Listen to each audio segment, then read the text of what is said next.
হার দিয়ে শুরু হলো বাংলাদেশের ইউএসএ সফর। প্রথম ম্যাচে তারা 5 উইকেটের বিনিময়ে পরাজিত। প্রথমে ব্যাট করতে নেমে বাংলাদেশ 153 করে 6 উইকেটে।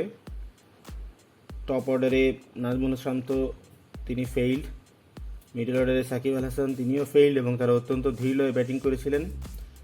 মাহমুদুল্লাহ এবং তৌহিদ হৃদয়ের 31 এবং 58 রানের কল্যাণেই বাংলাদেশের স্কোরটা 153-তে গিয়ে পৌঁছে।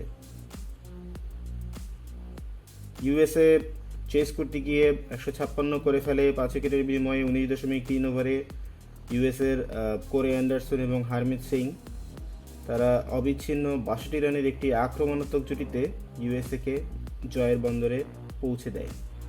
বাংলাদেশের বোলিংয়ে শরীফুল এবং রিশাদ একটি করে উইকেট নেন 31 এবং 16 রানের বিনিময়ে, আর মুস্তাফিজুর রহমান 4 ওভারে 41 রান দিয়ে 2 উইকেট নেন। মূলত এখানেই বাংলাদেশ ম্যাচ থেকে ছিটকে যায়।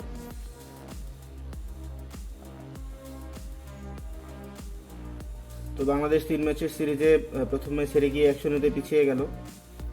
আমরা আশা করব বাংলাদেশ পরবর্তী ম্যাচে জিতে সিরিজে আবার ফিরে আসবে।